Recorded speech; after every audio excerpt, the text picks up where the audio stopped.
por hacer un daño político, y lo que hemos descubierto es que de enfrente tenemos un conjunto de degenerados que no tienen ningún tipo de problema de destruir la población con tal de tener el poder. Y eso, ¿sabes dónde se ve más claramente? Por ejemplo, en lo que fue lo que nos dejaron de herencia.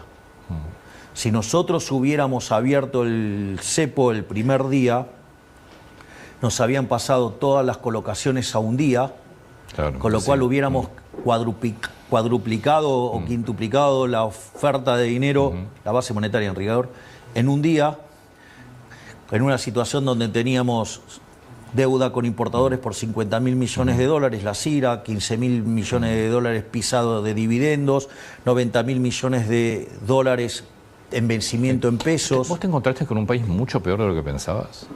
Sí, era mucho peor que lo que creíamos, porque había partidas ocultas. Nosotros, por ejemplo, creíamos que el problema del Banco Central eran solamente los pasivos remunerados.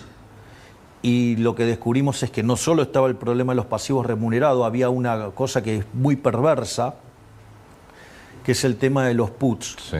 Cuando el gobierno anterior desea financiar el déficit fiscal, no consigue que los bancos le financien, entonces prefieren hacerlo vía el Banco Central. En esa operatoria que prefieren hacerlo vía el Banco Central, cuando vos tenés una opción, ya sea un put o un call, que está en condiciones de ser ejercido, en realidad, digamos, o sea, tu verdadero problema es la supuesta contingencia, que en este caso ya es una certeza, porque estaba en zona de ejercicio. Que te lo van a ejercer. Claro, además no tenés fecha, te lo pueden ejercer porque es americano, exacto. O sea, porque si fuera europeo, sabes cuándo vence. Acá, digamos, te lo ejecutan el día que se les da la gana. Dicho esto, ¿qué es lo que ocurre? En este contexto, a vos te podían meter 2 bases monetarias más de un día para el otro con eso, y en el balance del Banco Central, por una cuestión de contabilidad, se registra solamente el put. La opción. Claro, exactamente. No se registra lo que te pueden ejecutar. Exacto, se registra la opción, no la contingencia. O sea, como cualquier opción.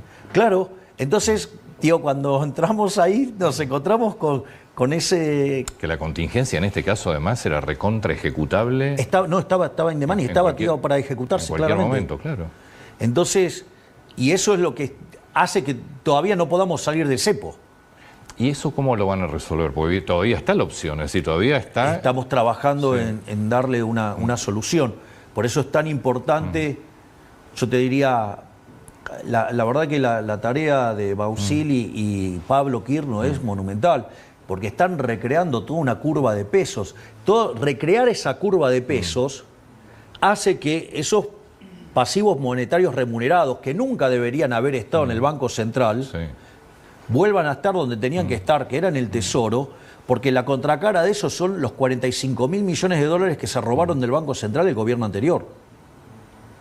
45.000 millones de dólares que se robaron. Sí, claro.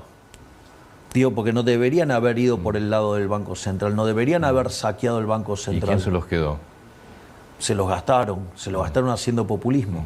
Entonces el plan platita, pero 45.000 millones. A lo largo de... Sí, es más, en mi definición se robaron... O sea, el doble de las reservas. Se robaron 28 puntos del PBI con señoriaje. Lo que pasa es que no está tipificado como delito, pero el señoriaje es delito. Vos emitiste 28 puntos del PBI en 4 años, pero de esos 28 puntos del PBI, 13 se emitieron en el último año.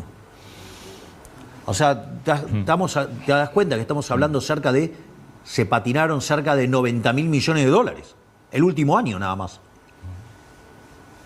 Yo no puedo creer las cifras.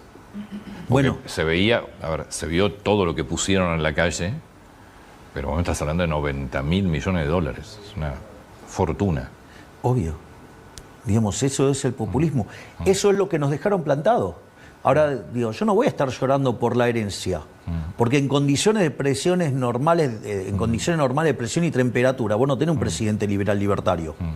Digo, por algo soy el primer presidente liberal libertario de la historia de la humanidad, porque digo, o sea, no es el estándar. Digo, tiene que estar todo muy roto. La diferencia era si estallaba, y creo que nosotros esto lo hemos hablado en alguna entrevista. Te dije que era mucho más fácil arreglarlo si estallaba. Lo que pasa es que el daño que tenías es gigantesco. Obvio, pero ellos qué era lo que esperaban, que en lugar de actuar como libertarios, actuáramos como libertarados y que nos estallara todo y en diciembre arrancaban los saqueos y en enero ya ellos volvían al poder, todo el ajuste se hacía por las malas y toda era culpa de los libertarios y entonces ibas a tener 100 años más de populismo hasta que nos hundiéramos en la más guarra de las miserias.